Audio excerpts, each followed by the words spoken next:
Esto es La Entrevista con Raúl Valladares.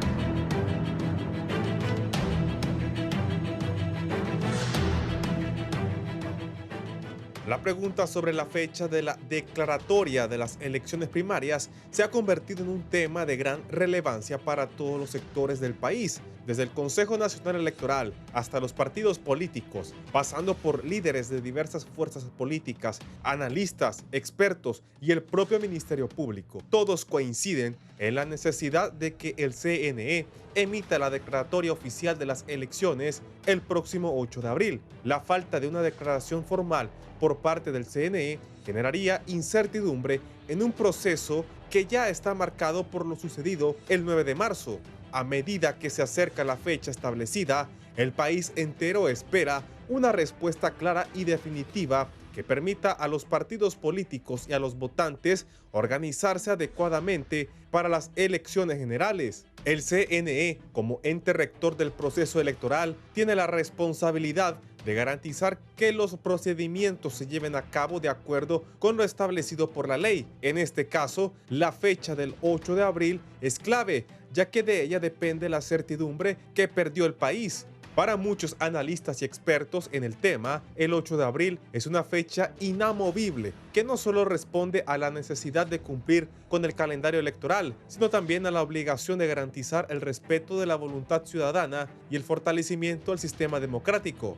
Líderes de diferentes fuerzas políticas también han expresado su preocupación debido a que el escrutinio especial de actas todavía sigue en proceso, lo que podría ser el motivo por el cual el CNE no pueda dar los resultados oficiales, por lo que advierten que cualquier retraso en la declaratoria podría generar caos y desorganización en el proceso electoral, lo que sería perjudicial para la estabilidad política y social del país. Con el tiempo en contra, la presión sobre el CNE sigue aumentando. La sociedad hondureña, especialmente aquellos involucrados en el proceso, exigen claridad y certeza sobre los resultados, a pesar de las constantes denuncias de supuestas irregularidades y presuntos fraudes que empañan aún más estos comicios. En resumen, todos los sectores coinciden en que la declaratoria del CNE es más que una formalidad, es una obligación legal y un compromiso con la democracia de Honduras, con la prontitud que la situación requiere, garantizando que el cronograma electoral se realice de acuerdo con lo establecido, aunque hay quienes advierten que existen intereses de boicotear estos comicios con motivos oscuros.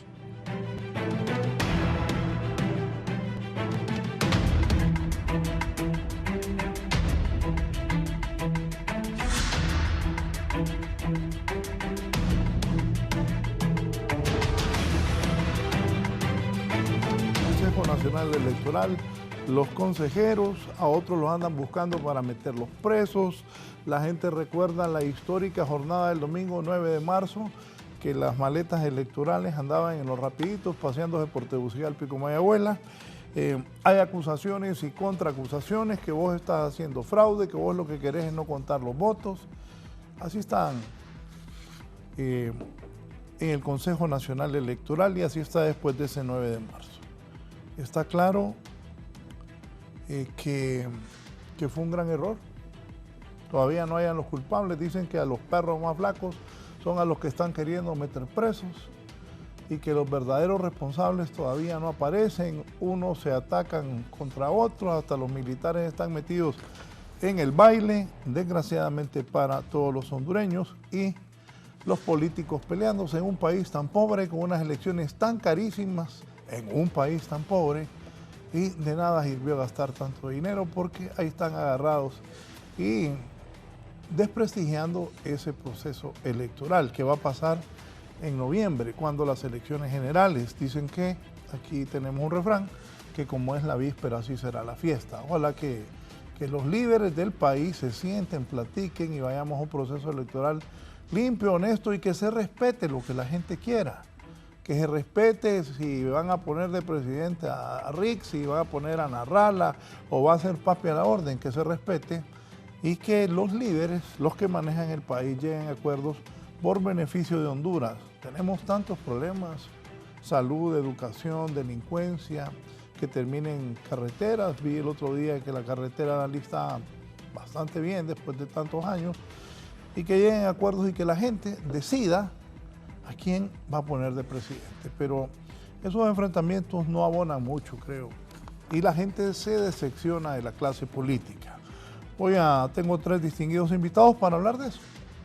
Para decir cómo analizan ellos este problema que se está dando en el Consejo Nacional Electoral. Repito, ahí están buscando a unos para meterlos presos.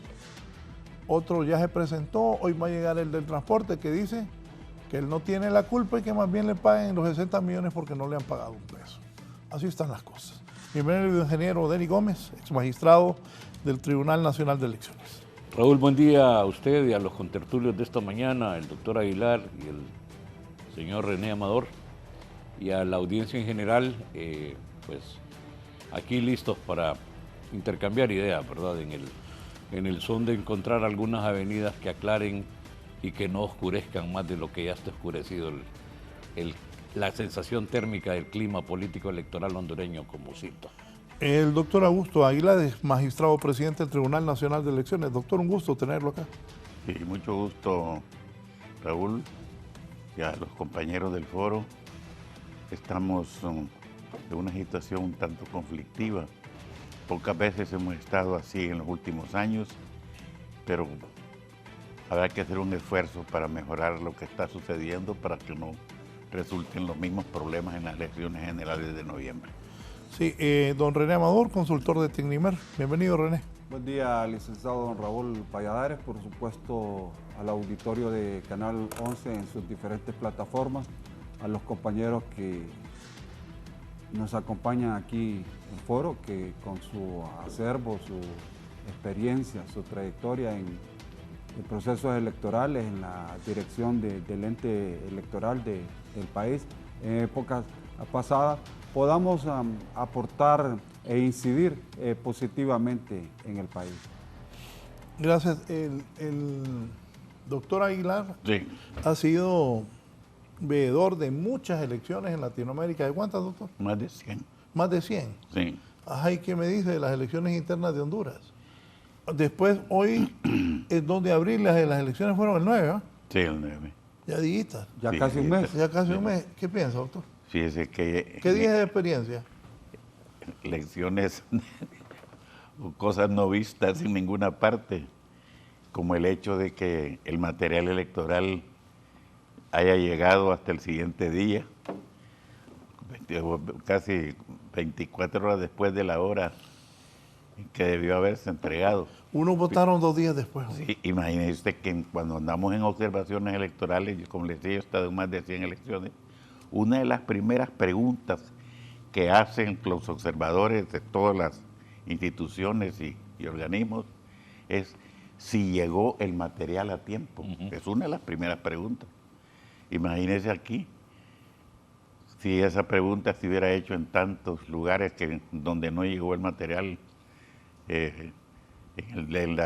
lo que establece la ley, que debe estar 1 hora antes de que comience la votación. Eso dice nuestra ley.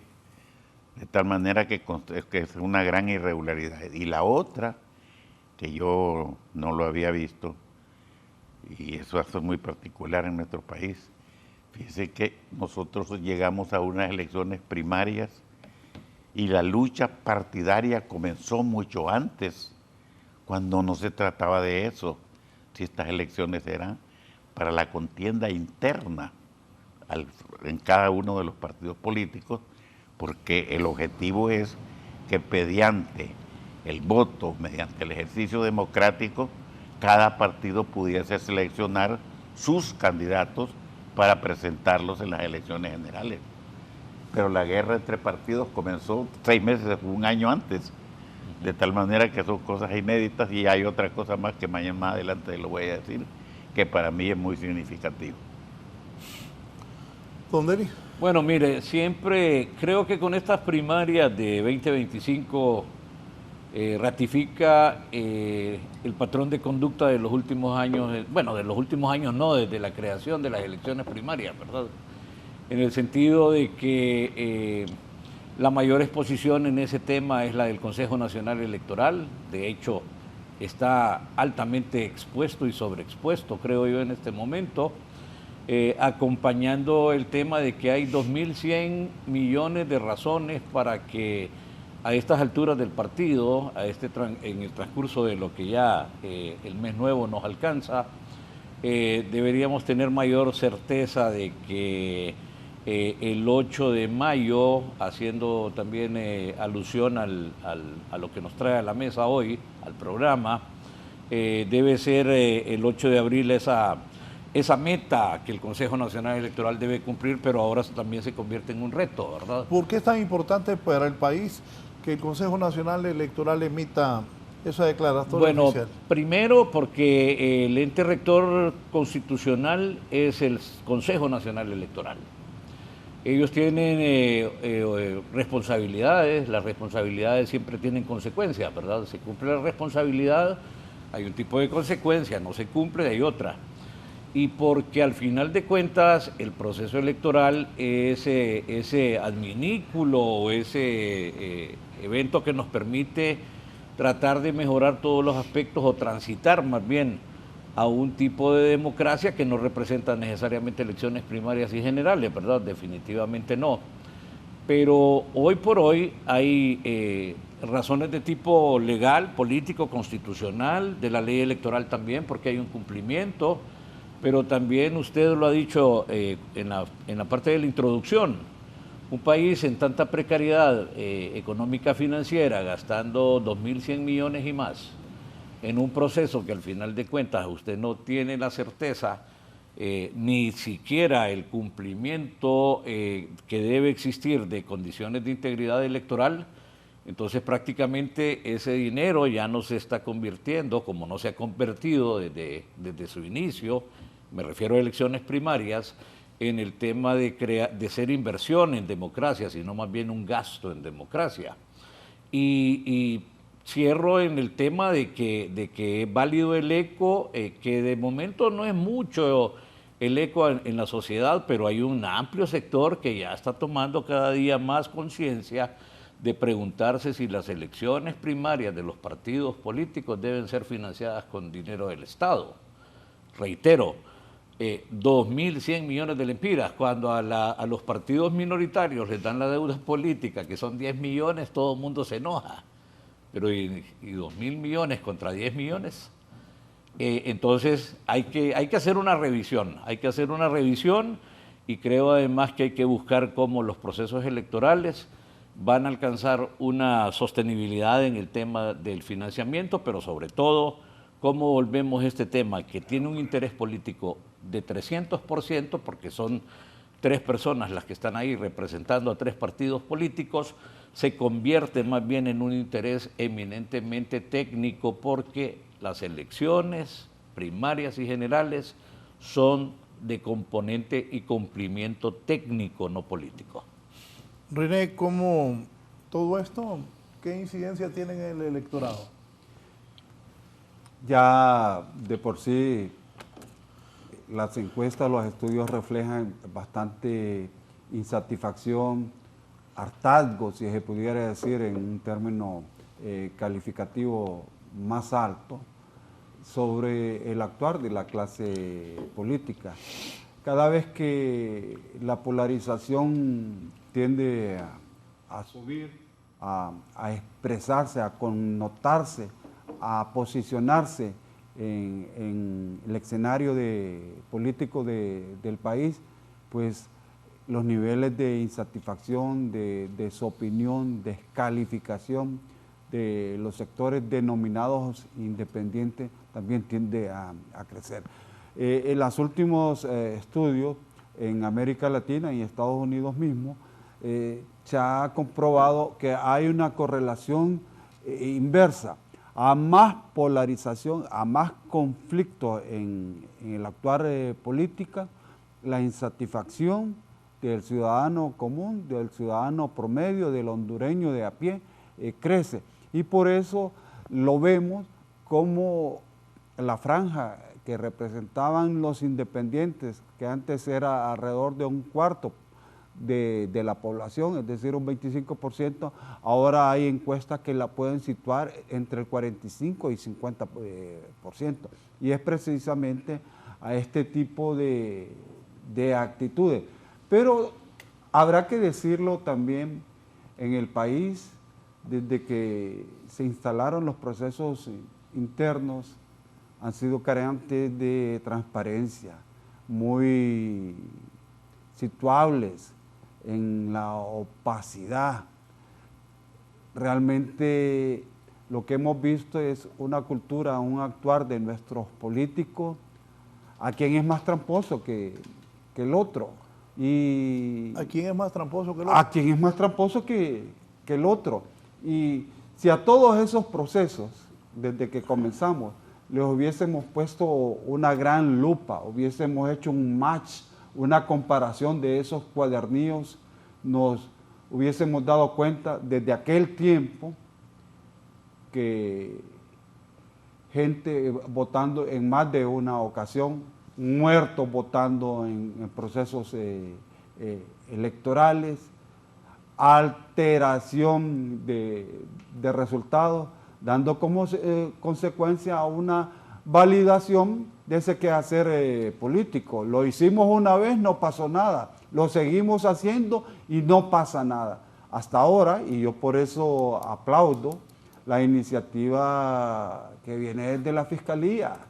Claro, que se despojen de cualquier matiz político. Esa es mi aspiración como un ciudadano que me duele que más de 2.100 millones, y si sumamos todos los correlacionables a la campaña, esta campaña fácilmente supera los 2.500 millones, con todo lo que se pudiese haber priorizado en el país en materia de salud, hospitales, medicamentos, atención ágil y expedita, en educación, escuelas, renovación de mobiliario, dotación de computadoras, por ejemplo, en escuelas, infraestructura, dotación de alcantarillas, calles, acueductos, en fin, tantas cosas que pudimos haber priorizado en vez de ver este pobre espectáculo donde el ente rector en el CNE, más que un organismo de discusión de altos perfiles, donde las ideas prevalezcan, se ha convertido en un verdadero ring político. Y creo que, porque el país lo amerita, porque el país lo exige, estamos en tiempos complicados. Veamos la connotación geopolítica. Hoy Estados Unidos, Mr. Trump, está dando una alerta al mundo con el tema de los aranceles. Aquellos que piensan que lo que diga o haga Mr. Trump no tiene incidencia acá en el país, que no tiene una implicación en el aspecto económico, están alejados de la verdad. Por lo mismo, debemos tener certidumbre que venga del ente colegiado, que es el Consejo Nacional Electoral, que venga de los liderazgos políticos, que por favor se sientan, que determinen con claridad las reglas del juego político. ¿Cuánto hemos escuchado en las narrativas de los beneficios de la proyección del biométrico? Y fue casi a una semana del proceso electoral que se dio la luz verde para el biométrico.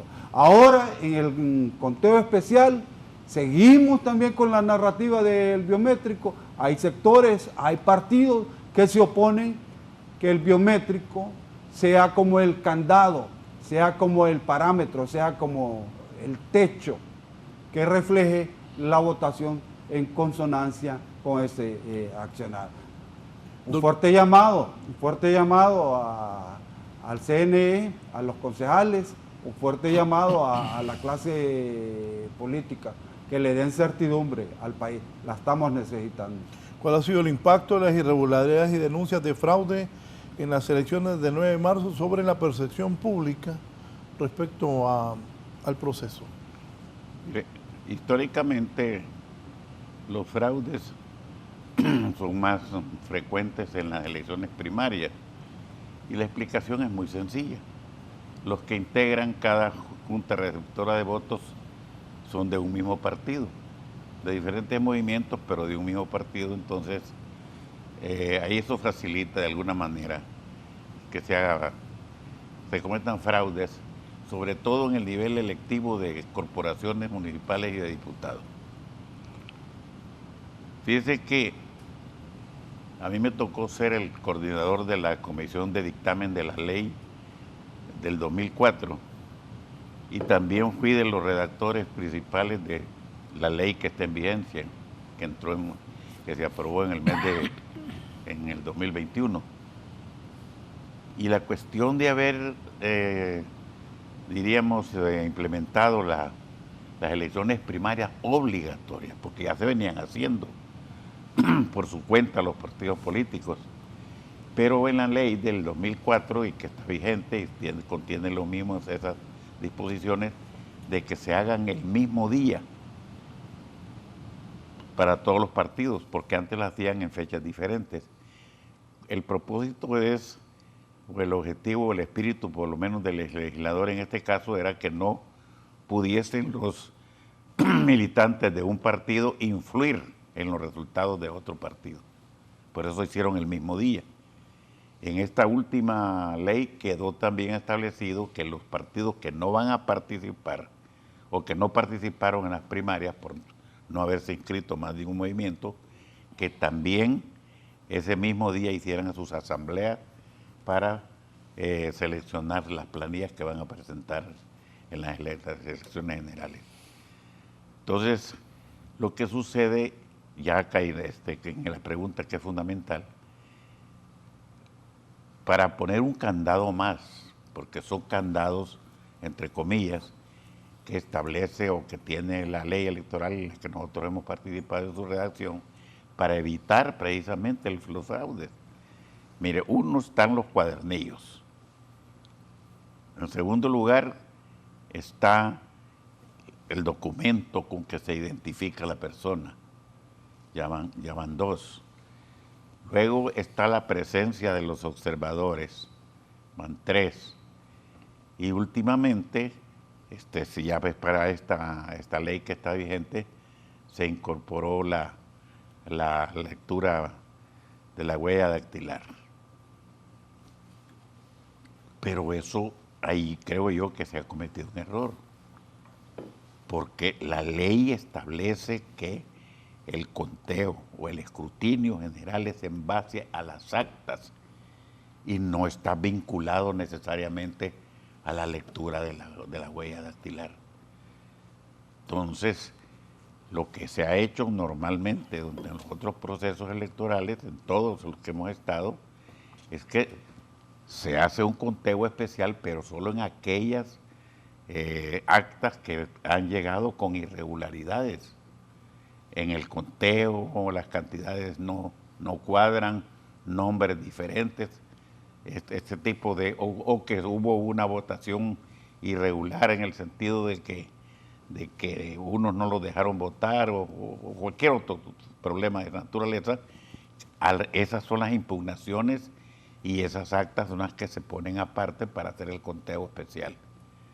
Pero ahora yo no sé, la ley no lo establece, que es en base a la implementación del sistema biométrico el resultado del escrutinio. Entonces no lo dice la ley. Ni el biométrico está en la ley tampoco. No, sí está. Como biométrico, ¿no? No, como biométrico no, huella dactilar, sí, la huella dactilar. Pero el propósito de la huella dactilar es uno solo, no habría que confundirlo con otros. Es el evitar que una persona pueda ejercer el sufragio 2 veces, que pueda votar 2 veces.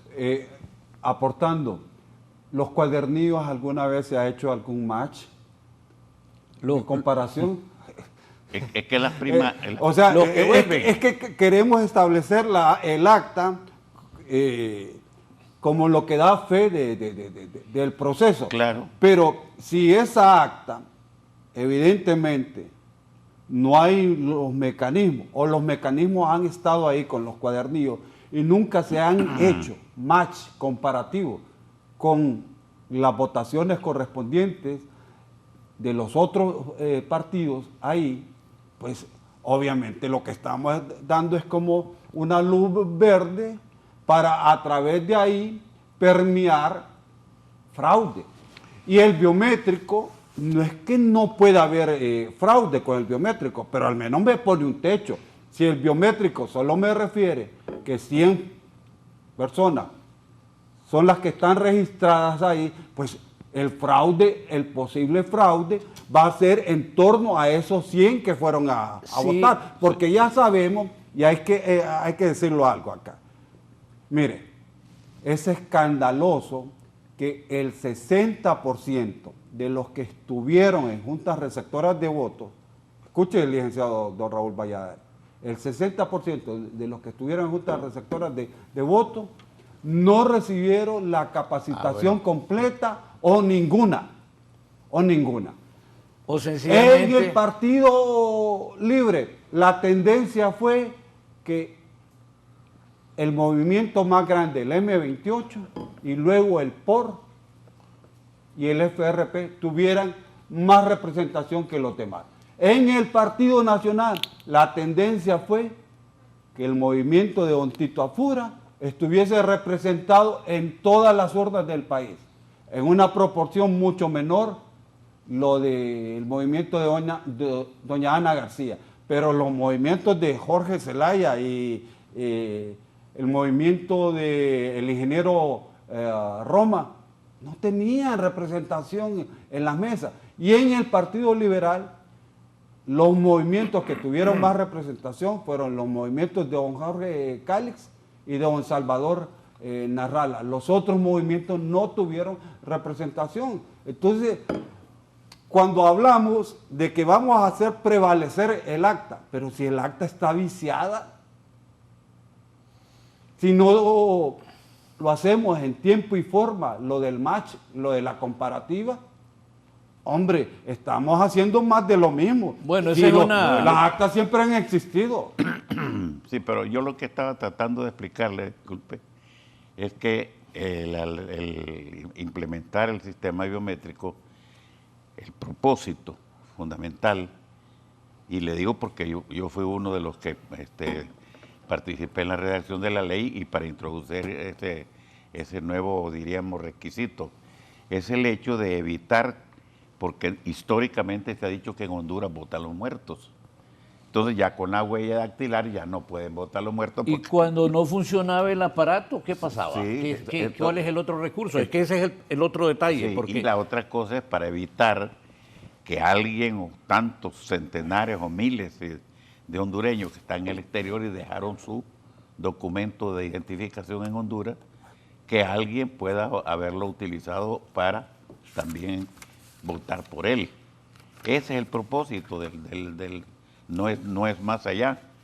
Claro que sirve para darle más transparencia y más confiabilidad al proceso, pero lo que usted mencionaba, cuando las actas vienen irregulares, precisamente para eso es que se dejan ahí es donde se hace el conteo especial. En esas actas. Ahora yo le quiero plantear esto porque estadísticamente, respondiendo a mi formación, sí, ¿verdad? Sí.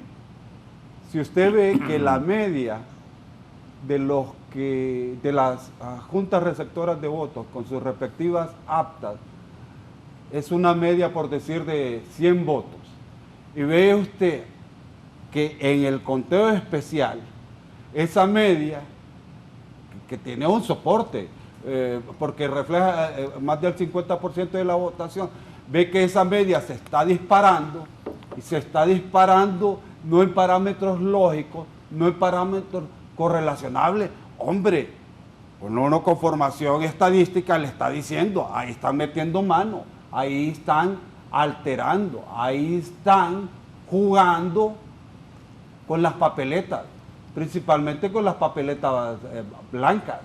Ahí las están marcando a su gusto para dar otros resultados. Y tampoco es correlacionable que establezca que el biométrico funcionó hasta tal punto, dice, funcionó hasta la mitad, hasta 100, pero tiene otros 100 registrados fuera del biométrico.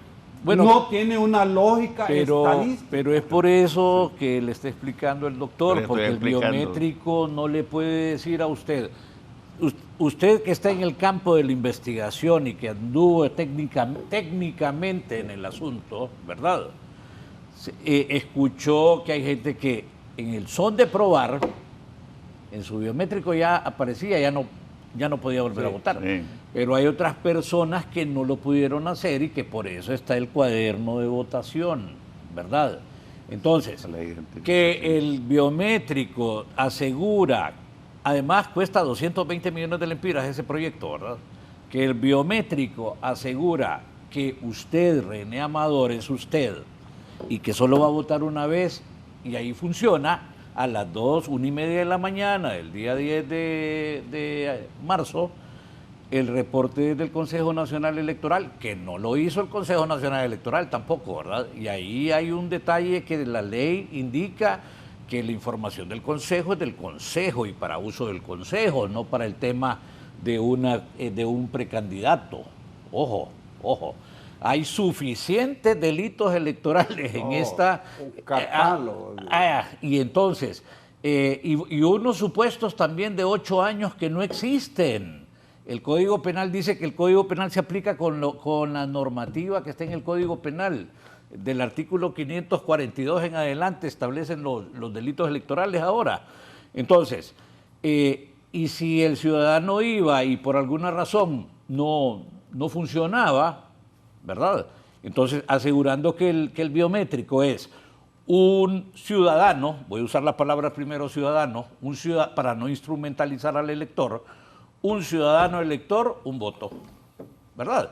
Esa es una unidad de medida que me va a permitir, por supuesto, saber eso, pero cuando falla, entonces el otro complemento, eso lo dice la ley y lo establece, está en el término, bueno, quien no pudo hacerlo de esta manera, lo debió hacer con el Documento Nacional de Identificación, don Augusto, y la comprobación del cuaderno, yo lo voy a llamar cuaderno de votación, ¿verdad? Sí. Del cuaderno de votación que contiene el listado definitivo de electores para elecciones primarias.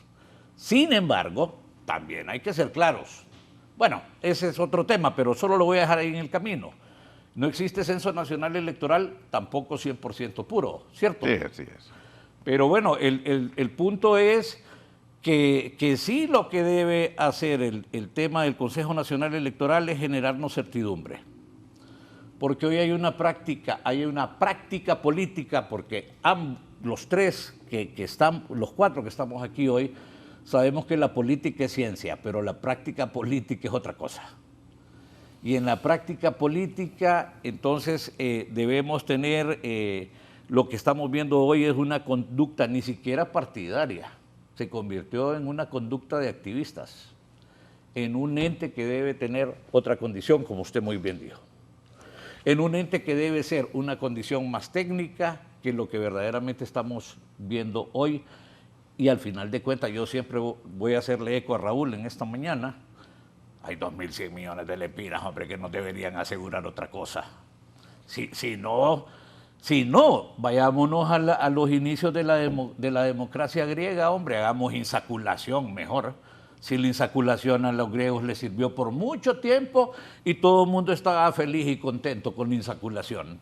Pero gastarnos 2.100 millones de lempiras y viene el proceso general y no vamos a tener cambios en la normativa y no vamos a tener cambios en los procesos de control.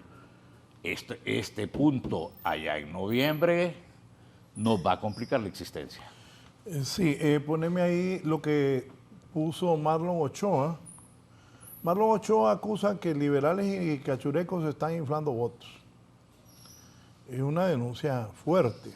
Y de ahí está Tomás Zambrano, del Partido Nacional, que hace otra acusación a Marlon Ochoa y a los de Libre. Búsquenme eso de Marlon Ochoa, que dice que, mire, el bipartidismo quiere que se validen votos que no están registrados en el biométrico. Liberales y nacionalistas quieren que se validen votos que no están registrados en el biométrico, dice Marlon Ochoa, que no aceptan la propuesta de él por la transparencia y el combate a la inflación. En sesión de pleno, las consejeras pidieron tiempo para analizar propuestas, pero ya los voceros del bipartidismo atacan públicamente. Quieren seguir inflando resultados en escrutinio especial. Continuaré publicando autas fraudulentas de cara al pueblo y defendiendo las elecciones limpias. Hay un consejero, está diciendo que están haciendo fraude los liberales y los cachurecos. Ajá. Sí, yo le doy eso es delicadísimo. Sí, es delicado. Tiene algo bastante de razón. Pero en la práctica, el inflar de estos datos, eso se ha hecho en otras oportunidades, pero sin ninguna trascendencia, porque son elecciones primarias. Allá cada partido se hacen fraude o se inflan los votos entre los candidatos, pero de un mismo partido. No es que están perjudicando al otro partido, así lo hacen o no lo hacen. Es de tal manera que también hay una falsa creencia, como que si los resultados de las primarias están vinculados con los resultados de las generales. Eso nada más es una suposición o diríamos una expectativa, una especulación. Él lo está asegurando. Pero usted fue presidente de ahí. Claro. Discúlpeme, pero es el consejero es Libre. Él se está denunciando que están haciendo fraude liberales y cachurecos. Sí. No, es que sí, y en eso, pero le doctor, digo, es grave. En eso le doy la razón. Pero no es precisamente por el hecho de que eso tenga influencia o que va a determinar los resultados de las generales, si son dos procesos independientes. No, pero es que, mire, espérenme. Ahí han tenido un pleito de quién saca más votos. Sí. Exactamente. ¿Cuándo se ganan las elecciones de noviembre? No necesariamente el último domingo de noviembre. Entonces, en la narrativa de los partidos políticos de estas tres fuerzas, necesitan como un trofeo posicionarse como el partido más votado, que es el Partido Nacional. Ahí tiene su trofeo. Posicionarse como la candidata presidencial más votada, doña Rixi Moncada. Ahí tiene ese trofeo.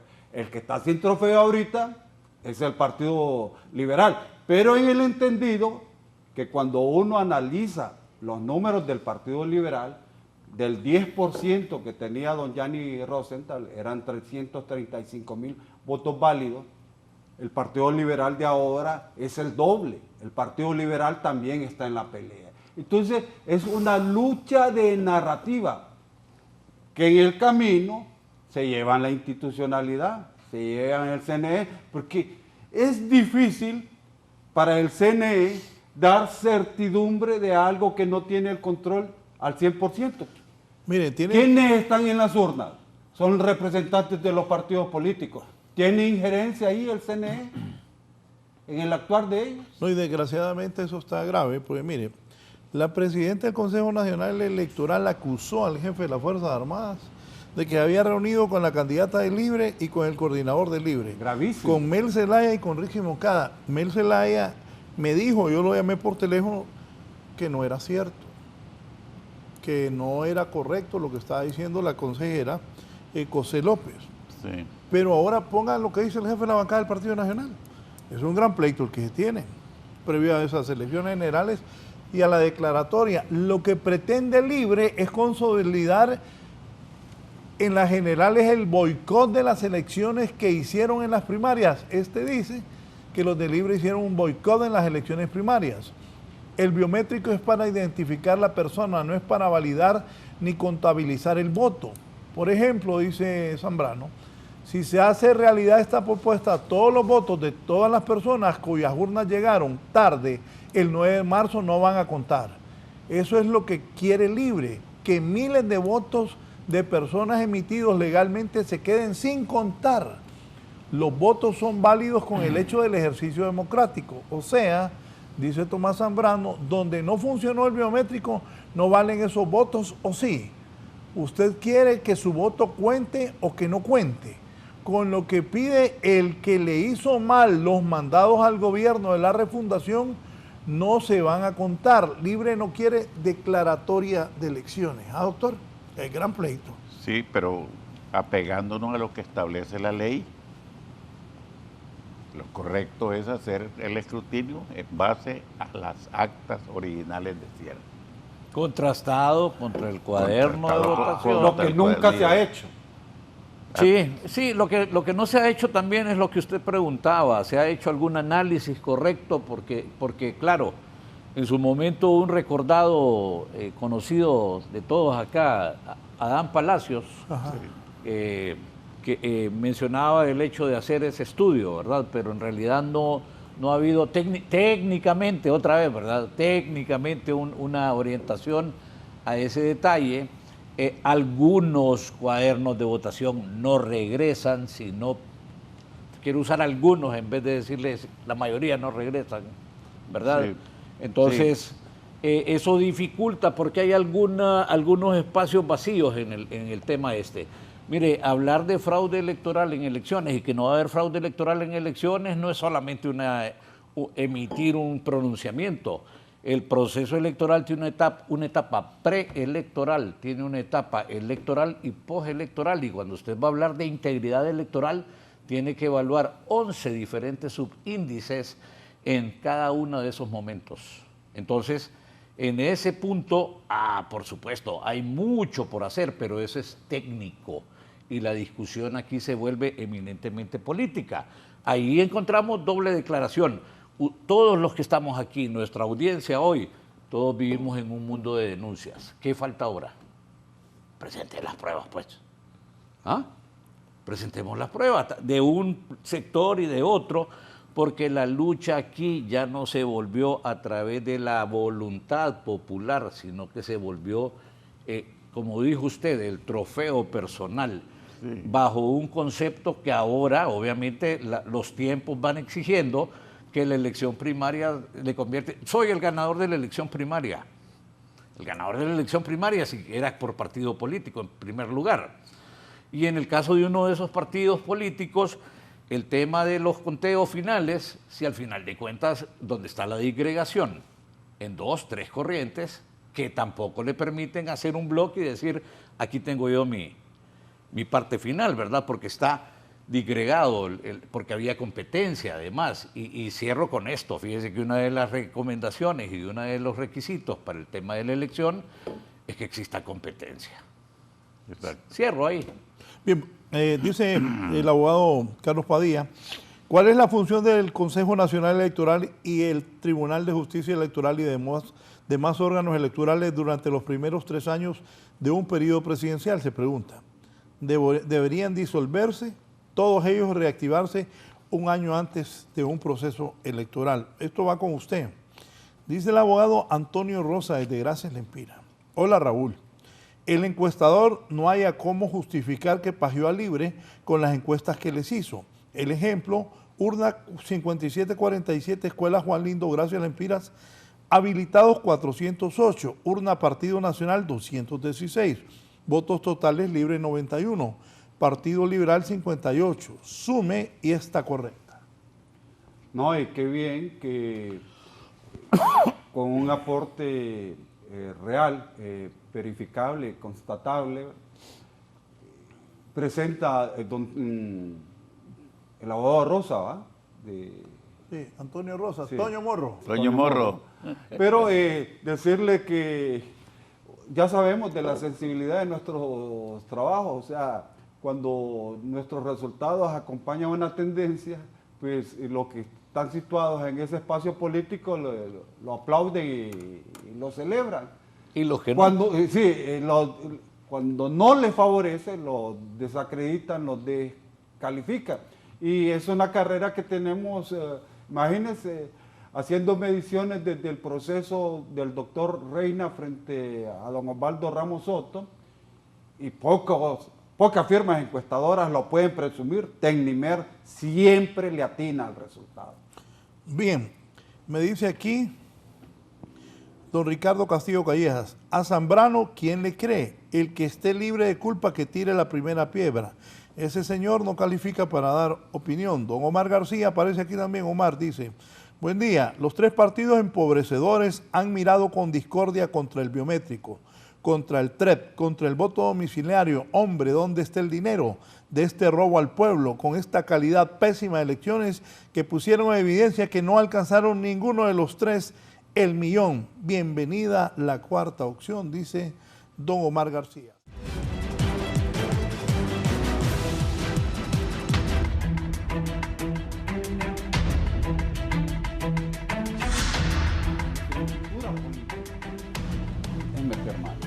Bien, este enfrentamiento que hay puede atrasar la declaratoria oficial. Están acusándose unos a otros. Sí. Se espera que en 6 días fuera esa declaratoria. Sí, pero siempre existe la solución. Yo creo que es que ahí, como hay tanto desconocimiento de la ley, ¿verdad? Y de políticos y de... Eso es una sesión, el Congreso, hombre. En media hora resuelve, se prorroga por 5 días más la fecha para dar los resultados o la declaratoria. ¿Es ideal una declaratoria 2-1, por ejemplo? ¿Le da certidumbre? Todas las resoluciones son por mayoría de votos. En lo que sí no anda bien, Marlon, es cuando dice que él no va a firmar, y es una obligación. Es una obligación firmar. Lo que sí tiene el derecho es de razonar el por qué está votando en contra. En contra, correcto. Pero es obligatorio firmar. El artículo 20 de la ley ya lo define. Sí. Y por lo tanto... Y eso de la papeleta y esa de los diputados, cuando aprobamos la ley en el 2004, que se introdujo las marcas para los diputados, era para evitar aquello que el candidato presidencial en una convención con 150 convencionales decidían por todo, y el candidato que salía electo en una convención era el que hacía el listado de todos los diputados del país. Ese es el espíritu de la Sí, de la esto marca. de la papeleta de diputados, recordemos procesos en los cuales iban endosados a la papeleta presidencial, y era en ese anclaje que salían según la proporción de votos. Y tanto que luchamos por eso, y ahora de alguna manera se está reflejando eso, al votar en plancha a la gente. Exacto. Esa determinación administrativa 2017 ha echado al traste la intención de lo que en el nivel de diputados se denomina marcas, no votos, marcas, ¿verdad? Y ante ese detalle de la subliminalidad, además, porque antes de que iniciase el proceso de la propaganda electoral, 50 días antes de la elección, usted pudo ver anuncios publicitarios, grandes vallas publicitarias que ponían todos los diputados por Francisco Morazano, por Cortés o por cualquier otro departamento, y muy subliminalmente, así un gris muy breve, toda la... Pero le aclaro. Sí. En las elecciones del 2005, la raya estaba prohibida. Sí, doctor. Por eso, y esa fue ocurrencia. Que son los manoseos, eso, doctor, de las reglas que jugamos. Mire, para las internas jugamos con una regla, el ganador se lo lleva todo. Sí. El caso de los diputados, los que reflejen más cantidad de marcas, lo cual es atentatorio contra la unidad de los propios partidos. ¿Qué pasa? Por ejemplo, en Francisco Morazán lo estamos viendo dentro del Partido Liberal, caso de la planilla de Salvador, todos los 23 espacios pertenecen al movimiento de Salvador. Sí, sí. De igual manera, en el caso de la candidatura de don Tito Afura, eso mismo acontece en Cortés. Entonces, lejos de propiciar espacios de unidad, es lo contrario. En las generales ya no vamos con esas reglas, vamos con diferentes. Sí, es lo que le estaba explicando. Mire, cuando se aprobó las marcas, se pusieron las fotografías separadas. Exacto. La ley decía que toda marca puesta fuera del recuadro era nula. Entonces se obligaba al elector de alguna forma en marcar por personas y no en raya. En el 2017 creo que fue... Sí, y es una resolución administrativa. ¿No? Sí, eso fue, sí. Sí, Pero, entonces, y ahora, ¿qué es lo que hacen? Ponen todas las fotografías juntas para que sea válida la raya. Ese es un error sí, de David Matamoros. por supuesto. David Matamoros fue el de eso. Yo no creería que son errores, son formas de estudiar cómo posicionarse en política y cómo desde un anclaje generar ventaja. Porque en esto hay que decirlo, el Partido Nacional es quien a través del tiempo le ha sacado más provecho al voto en línea, al voto en plancha. Lo está reflejando a la composición del Congreso ahora. Cuando usted ve la diferencia de la papeleta presidencial del 2021, de lo que obtuvo doña Xiomara Castro frente a don Tito Afuro, más de 400,000 votos. En la composición del Congreso, Partido Libre apenas 50 casillas, Partido Nacional 44 casillas. Solo 6 diputaciones fue la diferencia. Sí. ¿Es negociable esa fecha del 8 de abril para la declaratoria o no? Sí, para mí sí. el doctor establece La que el ley Congreso- electoral puede ser reformada en cualquier momento, excepto en aquellos que tengan que ver con reformas constitucionales. Lo único que ocupa son 86 votos porque es tema Así es. electoral. Sí. Va al Congreso y si el Congreso, hasta ahora la mayoría simple de 65 diputados está como en Chile. Pero antes de eso todavía, 40 y cuántos días sin reunirse como Congreso. Ya van como 50. Tienen que recuperar la memoria de nuevo. O sea, el Congreso tiene que ir recuperando en memoria, haciendo alusión aquí a la formación académica del doctor Aguilar, tiene que ir recuperando memoria porque cada cierto tiempo el vacatio legis que aplican a su función es enorme y hoy llevan 50 días. ¿A qué hora lo van a hacer? ¿Lo van a hacer mañana? ¿No? ¿Cuándo volvieron a convocar? No tengo la actualización. Pero entonces se vuelve, por eso yo dije al inicio, tenemos aquí una tarea y tenemos un reto, poder cumplir con ese tema. Aquí el asunto es que aquellos que dirigen los partidos políticos también tienen que poner orden en el Consejo Nacional Electoral. ¿Esa conducta se había visto anteriormente, doctor? No. No. ¿Cuál conducta? Cuando yo estuve... La de ser más activista que técnico. El 99% de las resoluciones las tomamos por unanimidad. Estaba Jacobo y Saúl y su servidor. Y no tuvimos ese problemas, no nos enfrentaron en ninguno. Pero porque quisieron ser más técnicos, Claro, ¿no? claro. Don Augusto. Sí. En las elecciones primarias, cada partido se manejó independientemente y no tenía por estar influyendo en el otro partido. Pero estamos hablando también, hay que decirlo, eran los tiempos del bipartidismo, ¿verdad? Del Sí. bipartidismo. Sí, pero la del 2021 no fue tan conflictiva. Sí. No fue tan conflictiva. O sea, supieron navegar en el tema y tampoco vamos a decirlo, todo lo electoral primero es político, porque Ahora, lo define el Congreso Nacional de la Hay República. algunas cosas que no quisiera yo decirlas, pero lo que sí ha quedado demostrado es una gran falta de experiencia y de capacitación en todos los niveles en este organismo electoral y de repente en la Comisión de Transporte de las Fuerzas Armadas y mucha gente nueva. Repite eso, doctor. Sí, que hubo falta de capacitación y por eso se cometieron un montón de errores. En el Consejo hay mucha gente nueva, unos porque ya se jubilaron y otros porque han sido separados. Y en las Fuerzas Armadas habían un grupo permanente por años, que eran lo que el enlace, y ahí estaban, y se sabían todas las rutas y nunca hubo problemas por eso. Yo entiendo que una de las cosas ha sido eso, la falta de experiencia y de capacitación en ambos lados.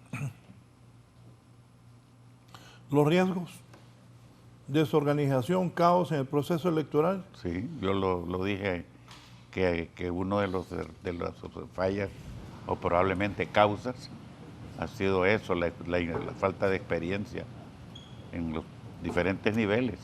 Mire, cuando uno ve el reporte de las actas con inconsistencia, Sí. a nivel presidencial, una media del 40% de actas con inconsistencia, cuando solamente es de contar una marca. En la papeleta para las corporaciones municipales y la papeleta también correspondiente al Congreso Nacional, a las diputaciones, la incidencia de actas con inconsistencia alcanza el 60%. La Hombre. Junta Receptora de Votos sigue siendo el caldo de cultivo Exacto. para las denuncias de fraude electoral. Correcto, eso es. Así es. Y uno ahí es donde se pregunta, ¿es falta de conocimiento, falta de capacitación o es una actitud reiterada en la data del tiempo? Pero Las ¿cómo tres van a- cosas, sí, la corrupción, Pero ¿cómo van a parar ese enfrentamiento todo, que tienen todo ahí? eso. ¿Cómo va a parar el enfrentamiento que tienen ahí? Cuando se aplica la ley, si el problema es que aquí ha habido una impunidad permanente y eterna. Aquí casi nadie ha ido preso por delitos electorales. Nadie, realmente nadie. No, realmente. Ese ha sido el problema. Miren, en Panamá, hasta 100 personas van al bote en cada proceso electoral, por cosas pequeñas. Ya, obvio, también en Panamá la Fiscalía de Delitos Electorales es permanente. Claro. No, Es y lo que permanente. usted apuntaba, o sea, si vamos a ser coherentes en la integridad, es que también en lo previo, cuando alguien, a través de uso de recursos, quiere alterar, quiere influenciar, quiere incidir en el voto del ciudadano, también es una forma no correcta. Claramente está cometiendo fraude también. ¿Por qué la reticencia a que las credenciales de la Junta Receptora de Votos tengan nombre? El negocio. Eventual negocio, eventual compra de voluntades, compra de credenciales. Sí. 2, de cada 10 personas que van a la capacitación, que debe ser retomada por el Consejo Nacional Electoral Sí, quedó en la ley. y no dársela a los partidos políticos, de cada 10 que reciben la capacitación el día de la elección llegan 3, 4. Quiere decir que 6 Es la mayoría. llegan a adivinar.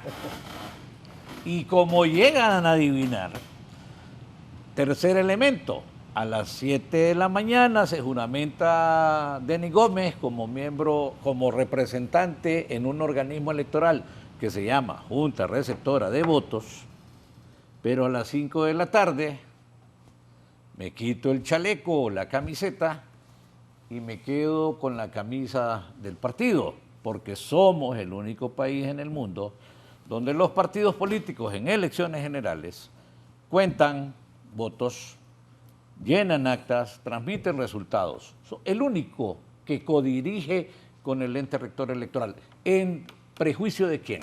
En primera instancia del Consejo Nacional Electoral. Pero la configuración política del Consejo Nacional, ese no es tema de interés. Quiero apuntar algo que hice un análisis un poco rápido y me di cuenta que en algunas municipalidades del interior del país se marcaba la tendencia como del 98% de los votos en favor de un candidato o candidata, según fuese el caso. Pero miraba que, por ejemplo, en el Partido Nacional aparecían inscritas las 4 corrientes. Cuando reflejaban los resultados de esas corrientes, era común que apareciesen con 0 votos. Una fácil conclusión. Esas candidaturas que aparecieron de las otras corrientes fueron permeadas, fueron impuestas a manera de menú por la candidatura más fuerte. ¿Está escuchando lo que estoy diciendo? Sí, sí. Totalmente. Entonces, la mesa, el 100% de la mesa a disposición de ese candidato. Esa es o una de las candidata. disfuncionalidades que se ha venido, mire, sistemáticamente repitiendo. Y mientras no se ponga atención al asunto, pero no interesa políticamente, ¿cierto? Entonces vamos a seguir dando vueltas cíclicamente en temas como este.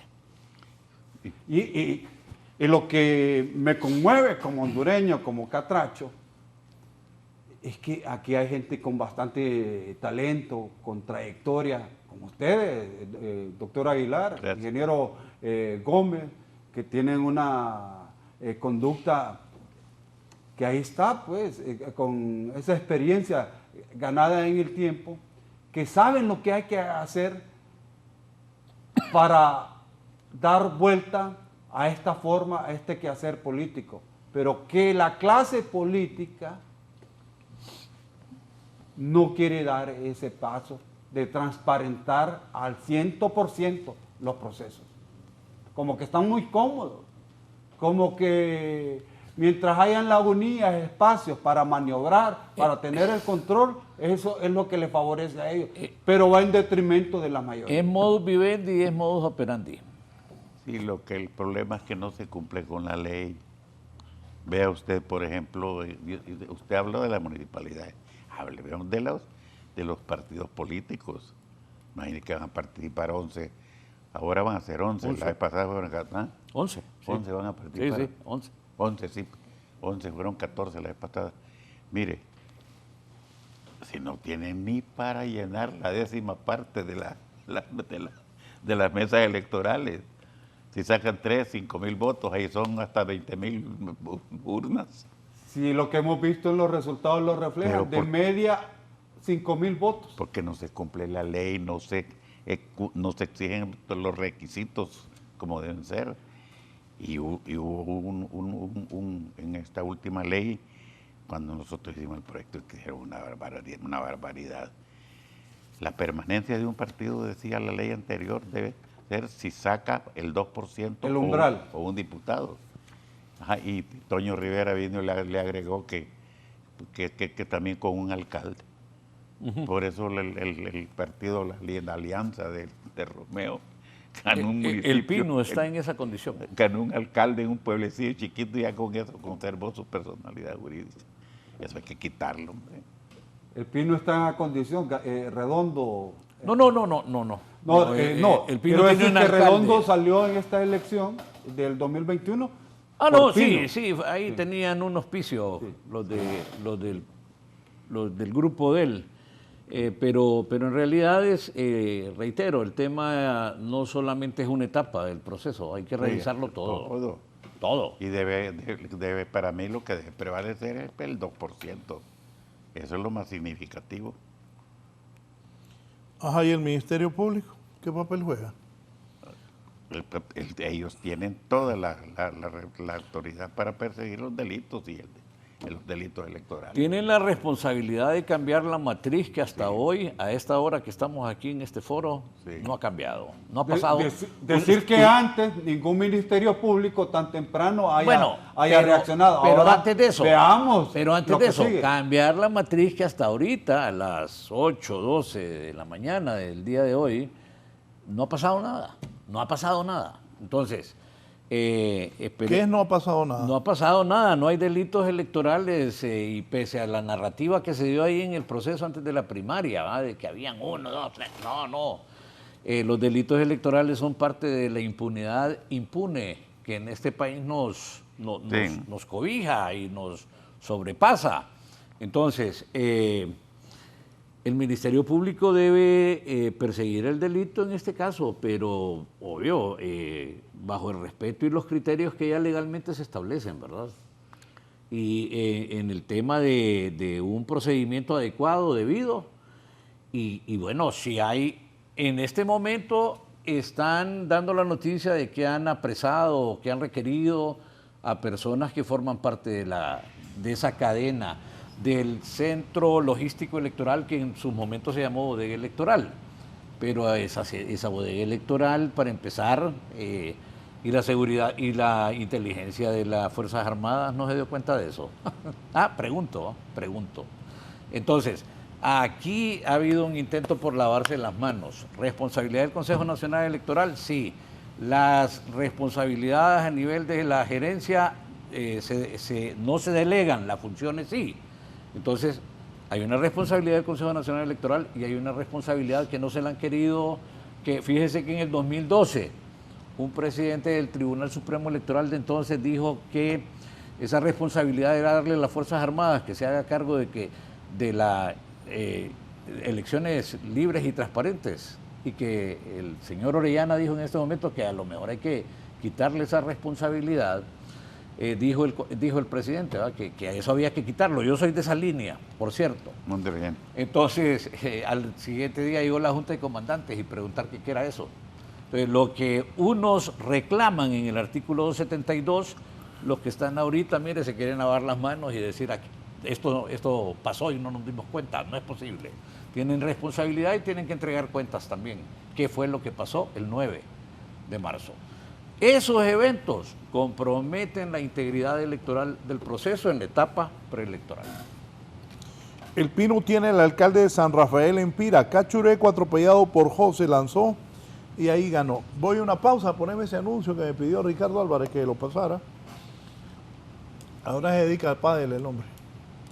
Dice, bien, conferencia de prensa, 5:30, jueves 3 de abril, Pádel Club Honduras en el centro comercial La Galería. Ha incrementado ese juego de pádel en la clase media alta del país.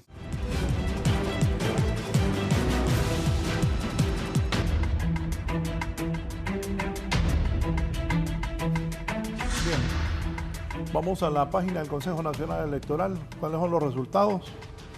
Ya va a ser un mes de esa interna. Faltan 7 días. Sí. En una semana es un mes de la elección y todavía están empantanados. Ahí está Narrala, hoy, en este momento, aparece con 363.485 votos. Salvador Alejandro César Narrala Salún, déjenlo ahí. Y don Jorge Cálix Espinal, Jorge Luis Cálix, 189.746 votos. René, análisis de eso. Bueno, en la previa lo que concitaba el interés era el Partido Liberal. Se trataba de una fuerte disputa. A eso el ingrediente de un partido liberal muy debilitado en el proceso anterior, procesos generales con 10%. Que haya ganado don Salvador Narrala y doblado prácticamente en votos a don Jorge Cálix es un mérito muy fuerte en favor de don Salvador Narrala, pero con números fríos también. Cuando uno hace la comparativa de cómo fue la votación de don Salvador, no está llegando a los 400.000 votos.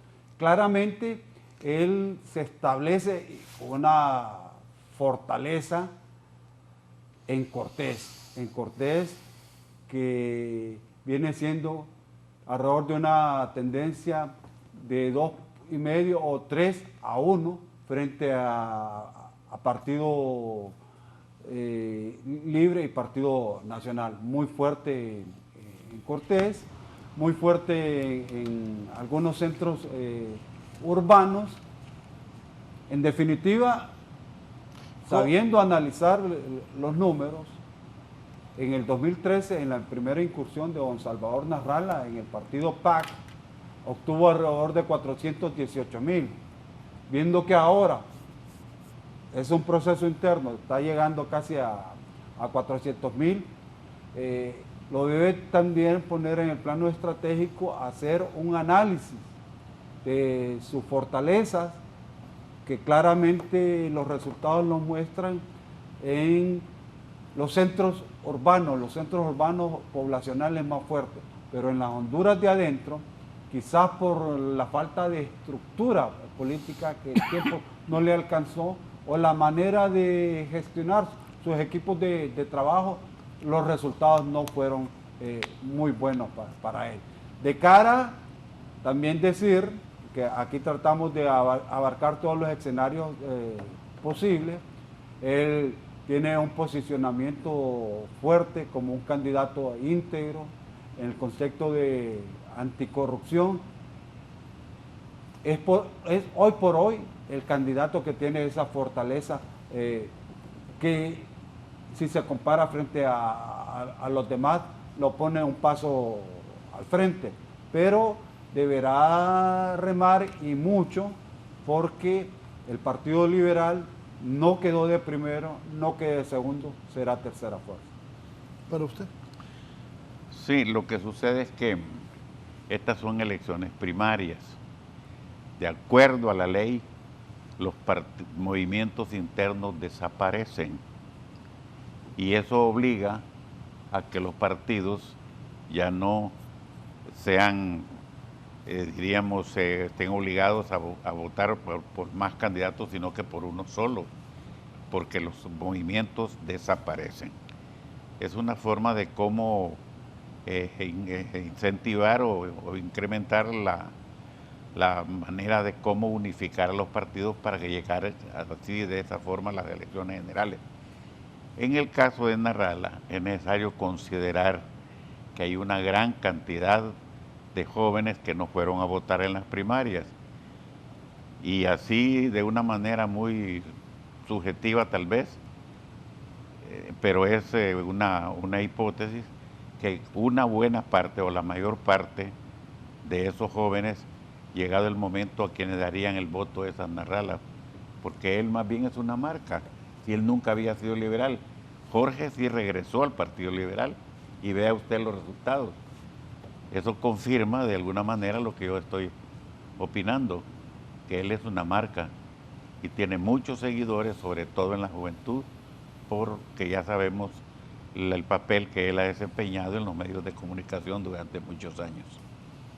Bajo el esquema de partido político, en primer lugar, que es el convocado para la elección primaria e interna ahora, el tema del Partido Liberal, en los números que yo refresqué, pero fueron 3 días, 4 días, 5 días, tal vez antes de esto, Sí. En el 2017 el Partido Liberal en global, en el 2017 sacaron 678,000 votos y yo estoy... Válidos. Y yo estoy redondeando números, solo para el ejemplo, solo para lo que quiero explicar. Y al momento de ese corte en el 2021 llevaban 587,000 votos. Si llegan a hacer lo mismo de las elecciones primarias del 2017, voy a meter aquí un factor no cuantitativo, un factor cualitativo.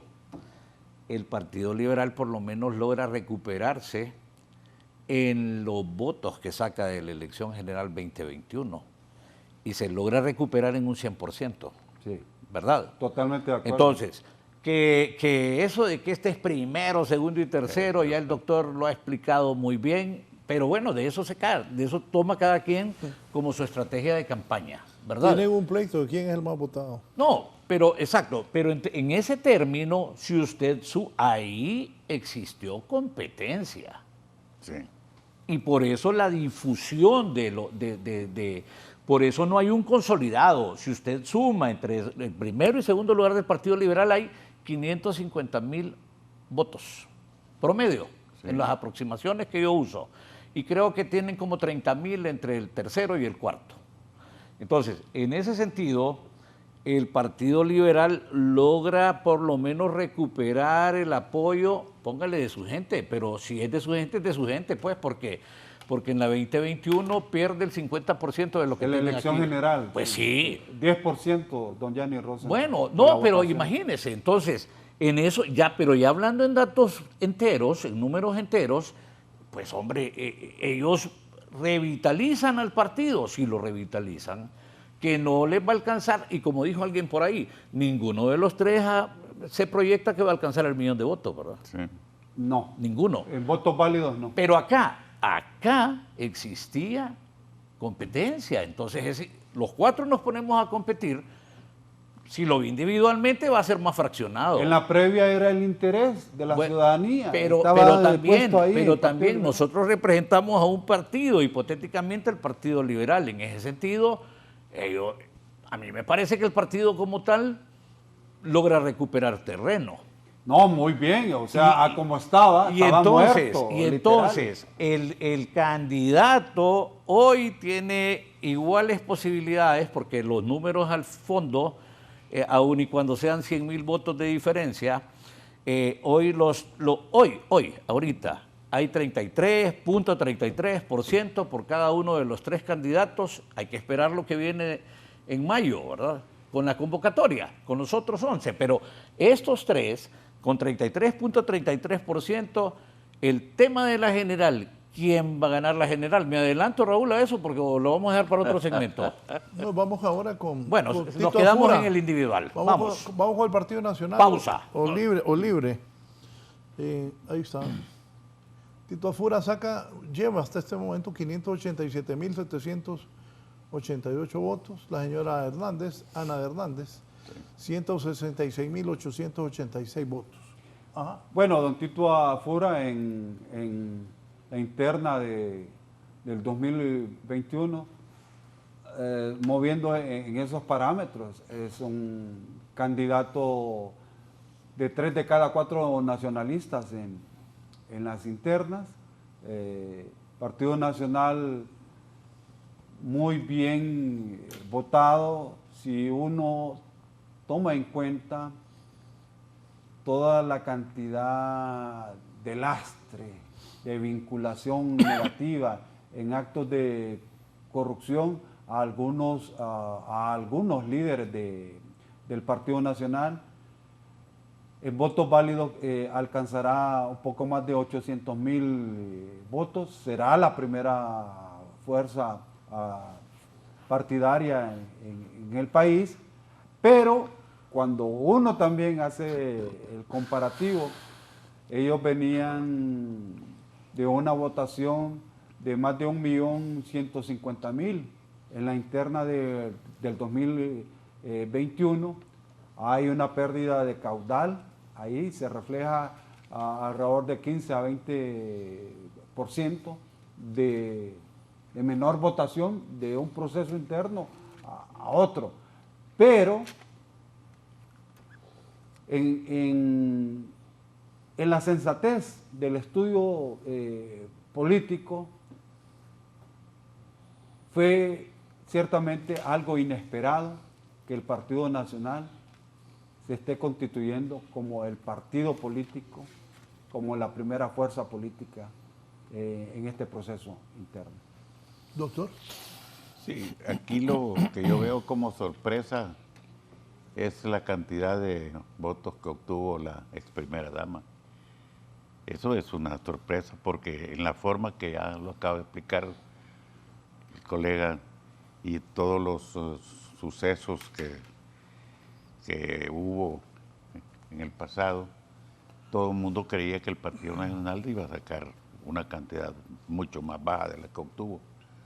De tal manera que la ventaja que hay allí también, lo mismo que en el Partido Libre, es que hay un candidato fuerte y los otros no tienen mayor caudal político. Por eso la diferencia es abismal entre uno y otro. Y lo mismo sucedió en el Partido Libre, que no hubo mucha competencia. ¿No creía usted que los nacionalistas iban a sacar tanto voto?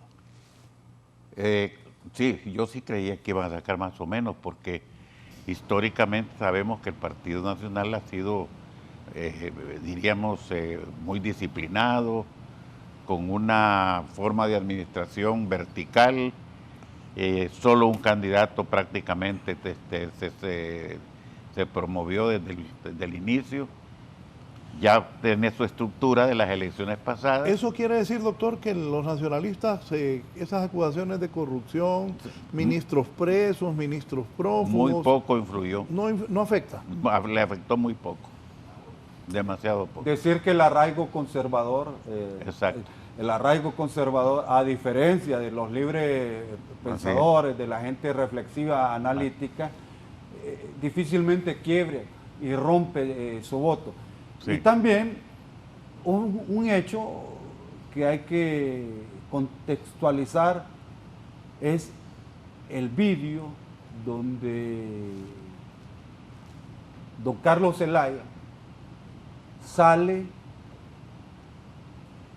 Con los empresarios. Eso hace un quiebre dentro de la mentalidad del Partido Nacional, del nacionalista de a pie. Y entiende, estamos iguales, somos los mismos, ¿de qué nos vamos a penar? Y a partir de ahí, el quehacer político de ellos ha cambiado. De tal manera que se ven decididos a ir por el poder. Quieren regresar al poder. La llanura es muy... Están convencidos. La llanura es muy fría y creo que están en buena posición de cara al proceso de elecciones generales. Voy a seguir la línea del doctor. En el Partido Liberal él dijo que había un candidato marca, era, ¿verdad? Sí. Sí. El Partido Nacional se convierte en marca también. ¿Por qué? Voy a usar un término que se usa en mercadeo. Ahí hay un voto que está fidelizado. Sí. Arraigo conservador. Fidelizado. Pero para el término, maestro, fidelizado. ¿Ah? La fidelización es cuando usted se suma a una marca y la va a comprar, y si le suben el precio la va a comprar. Pese a 12 años de desaciertos del Partido Nacional, mire que en la elección del 2021, sacaron en votos válidos 972,000. Y ahorita en el corte que yo hice, que ya tiene un buen par de días, andaban por 706,000 votos, en el sentido de que impresionantemente cómo y aquí estuvimos, Raúl, en un programa hablando de cómo las concentraciones del Partido Nacional, o el voto duro, que también le podríamos llamar de alguna manera, o el voto ese muy conservador, y por lo tanto, pese a lo que uno presume debería ser tanto desacierto para causar desafiliación, pues aparentemente aquí no se ha logrado tanta desafiliación, porque al contrario hay un compromiso. Y sí le voy a decir, don René, uno de los furibundos dirigentes nacionalistas me dijo el otro día, y tenemos ganas de regresar. Y eso creo que lo marca. Son factores, Raúl, que no solamente vienen de los números fríos, ¿verdad?, sino también de esa parte. Dice Toño Morro, la llanura se siente eterna, el poder es un suspiro. Ah, sí, bueno, ya está. Bueno, de poeta está don Toño. Qué bien. Y están con ganas los cachos de volver. Y cierro ahí nada más, Raúl, solo por los datos que tiene esos porcentajes. Ahí tuvimos una pelea entre burro amarrado contra tigre suelto al 70%.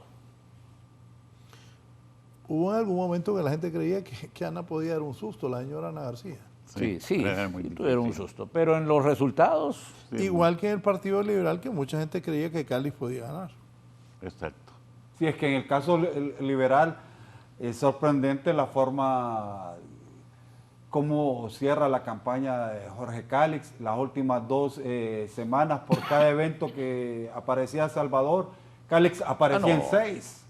Es que invirtió un gran músculo, un gran derroche de recursos.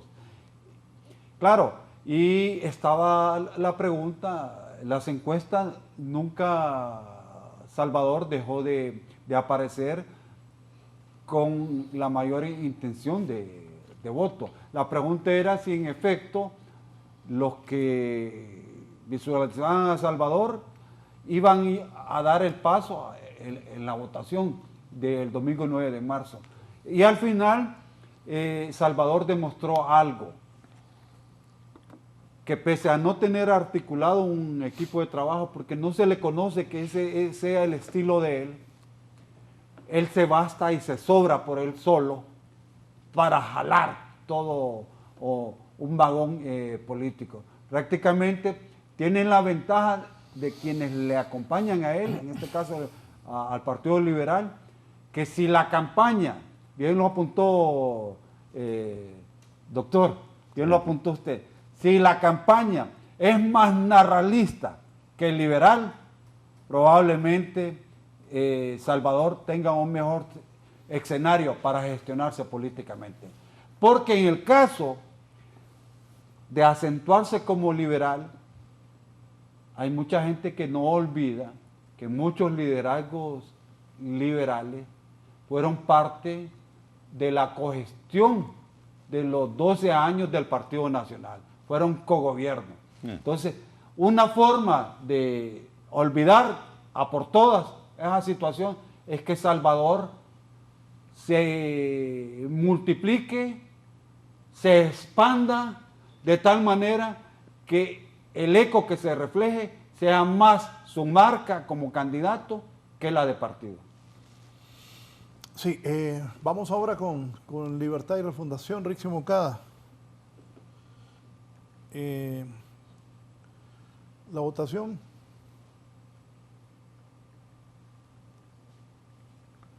Ahí está, hasta el momento lleva ya el 92%. 618.743, 50.078 tiene el abogado Russell Tomé. Denis. Bueno, ahí obviamente la competencia era desigual, ¿verdad? Era asimétrica, completamente asimétrica. El Partido Libertad y Refundación viene de 511.000 votos válidos en las del 2017.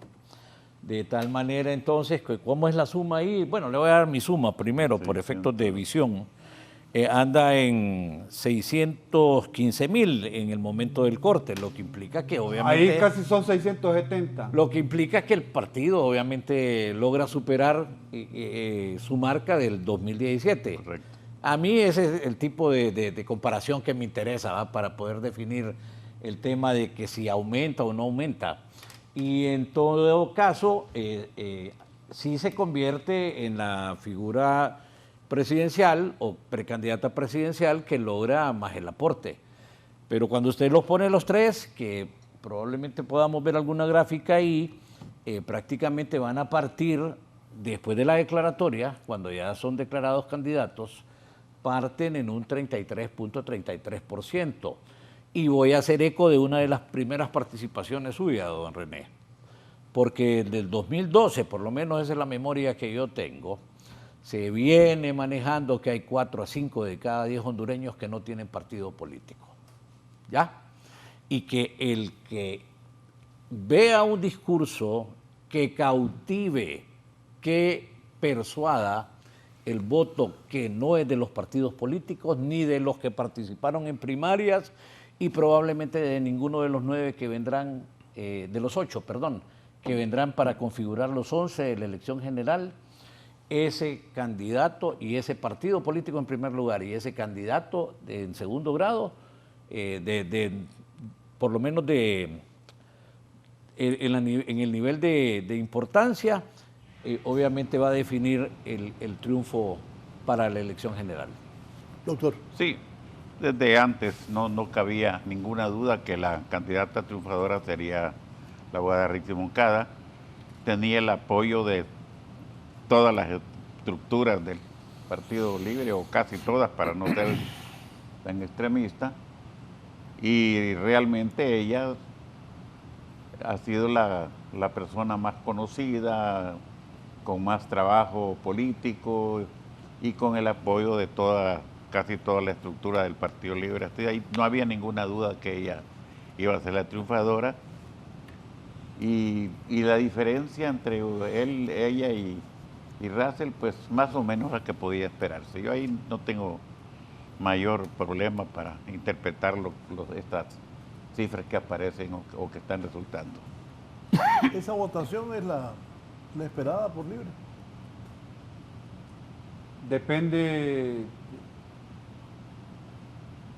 Depende y mucho del plano estratégico. Que ella, dentro de los 3 candidatos, sea la candidata más votada, le da un plus muy importante. Si se hace una comparativa frente a don Salvador Narrala, son más de 200,000 votos de candidato a candidato. Son alrededor de unos 30,000 votos más frente a don Tito Afura. Pero probablemente el Partido Libre, y está en la memoria, ese 1.700.000 votos de doña Xiomara, claro, no son comparables procesos internos con generales. Quizás Libre, en su estrategia, deseaba ser el partido más votado. No va a ser así. No va a ser así, Pero es que no. pero números son números. Nunca ha sido así. Libre está reflejando de votación interna del 2021, 21. 511,000 votos, a votación de ahora del 2025, está reflejando un crecimiento que puede ser del 35 al 40%. Pero hay En algo- términos reales, es el único partido que creció. Libre. Es el único partido que creció. Lo pueden decir y los números Sí, le van a acompañar. Pueden decir que su candidata es la más votada, también lo pueden decir, los números están ahí. Quizá lo que no contaban y que es un poco incómodo es que el Partido Nacional se les metió ahí como el partido más votado. Pero fíjese que hay algo muy interesante en esto. En los procesos electorales anteriores también, Libre como partido siempre salía en tercer lugar, ¿verdad? Sí, los datos... Como- Pero desde la oposición. Correcto, Sí. pero como partido en las encuestas siempre aparecía en el tercer lugar. Entonces el éxito de Libre no está en los votos, diríamos, propiamente dichos de su partido, sino en los que se agregan, en los que se suman a las candidaturas o a la ideología o a la imagen del Partido Libre. Entonces, si usted ve esa gran cantidad de votos que obtuvo doña Xiomara, no eran exactamente del Partido Libre, sino que muchos jóvenes, muchas personas inconformes, mucha gente decepcionada de los gobiernos anteriores se sumaron. Y hay una cosa bien importante, por eso yo no le doy mucha fuerza a estas cifras de las que estamos hablando, que tengan vinculación con las elecciones generales. Estamos todavía a bastante tiempo para que se produzcan y pueden haber cambios en las actitudes de las personas. Un hecho puede ser un hecho trascendental que puede hacer cambiar de opinión y de actitud a muchas personas. Por eso en este momento es muy subjetivo y muy arriesgado estar opinando o afirmando quién podría ser el triunfador en las elecciones. Por lo menos es generales. capital semilla. Muy temprano, Exactamente, dice usted. muy temprano todavía, sí.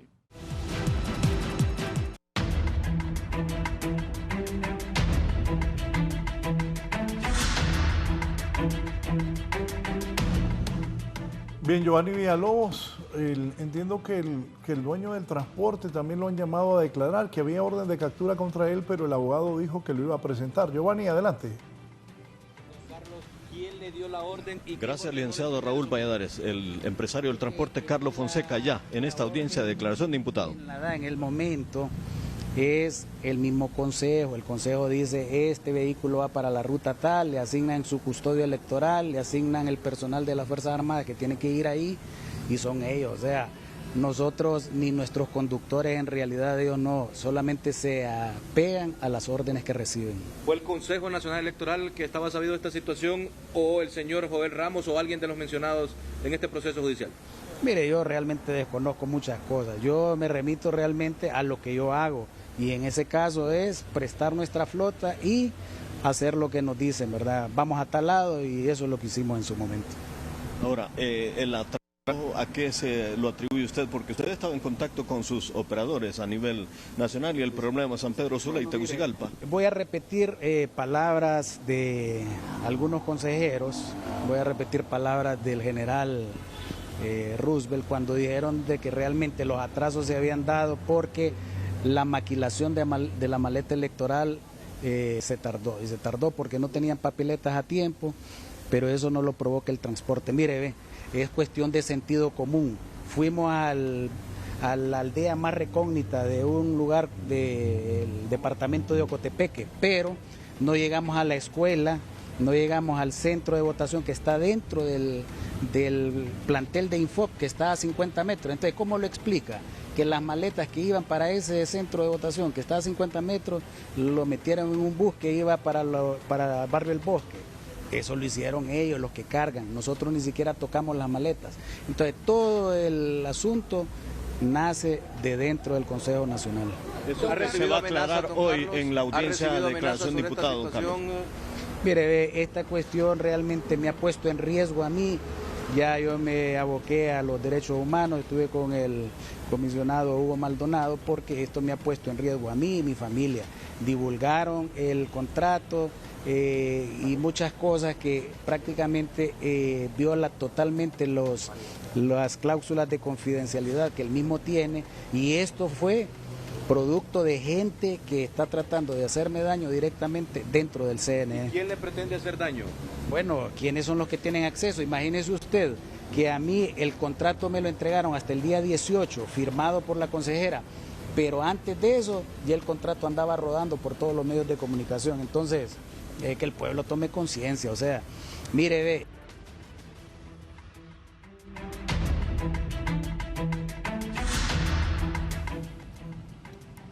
¿Comentario? Sí. A mí lo que realmente me causa bastante sorpresa es el hecho de que se haya hecho una contratación millonaria de una empresa privada para el transporte del material electoral.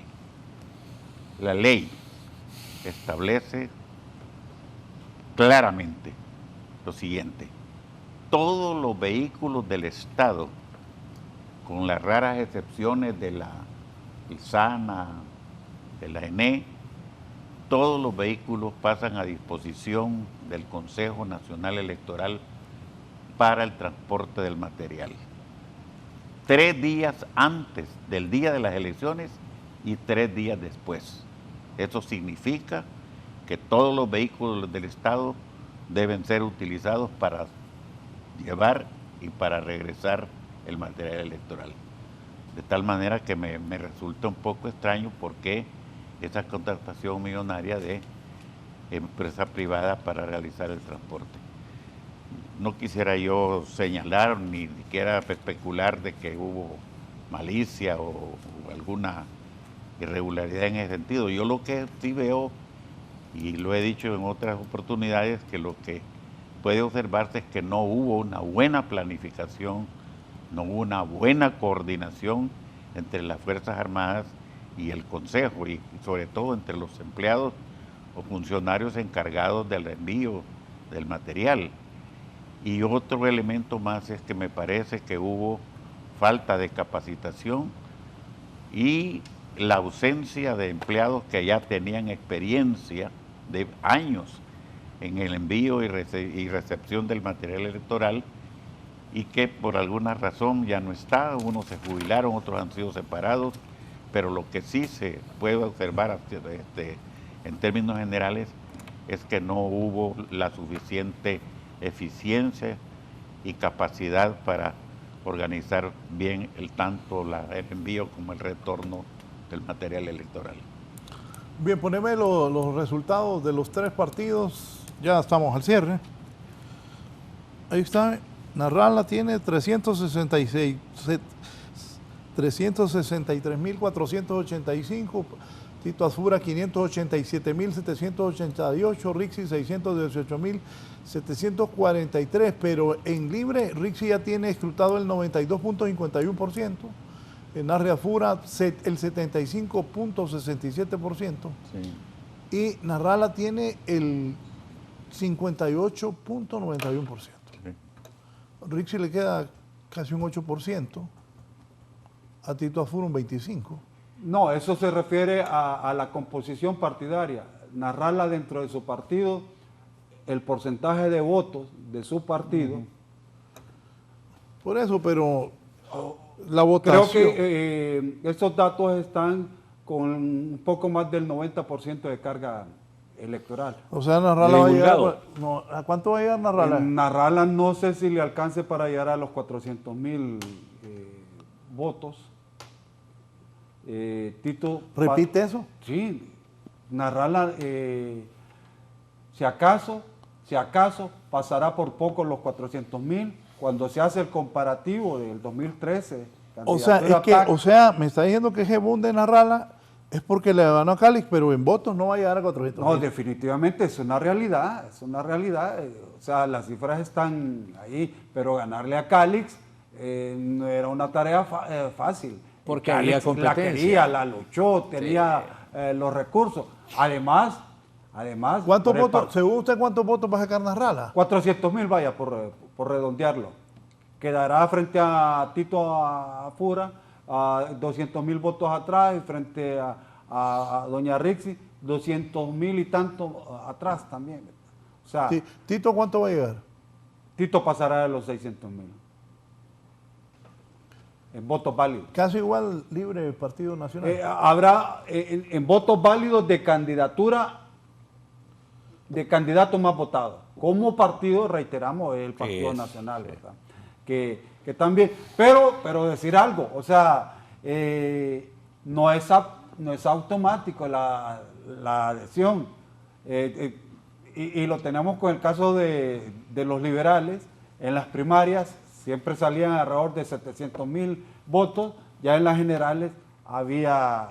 No, y en la del 2021 fue un descalabro. Más del 50%. Pero, doctor, hoy... No, usted, nos vamos. Bueno, ya gracias, Denis. ya nos vamos, ya. No, solo para la lectura aquí complementaria, no necesariamente de allá, pero puede servir para esos datos. Votos nulos y votos en blanco, Partido Liberal 2021, 99,000, 53 en el corte que yo hice, bajó. Votos nulos y blancos, 194,000, Partido Nacional, 73,000 en el 2025. 51,000 contra 139,000, ¿verdad?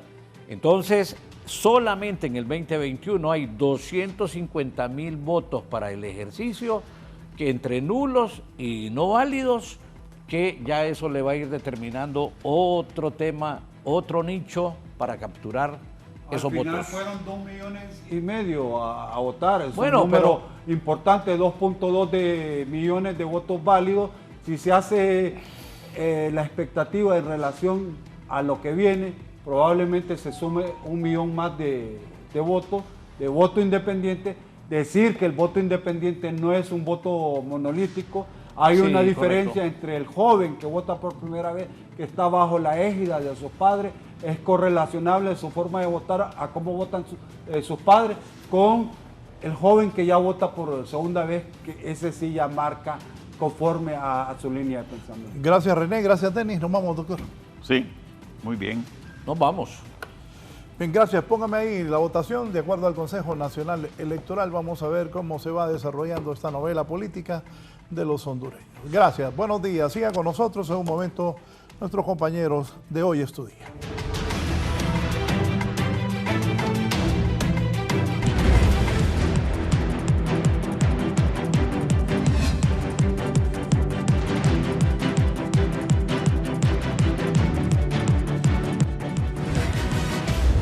Esto es La Entrevista con Raúl Valladares.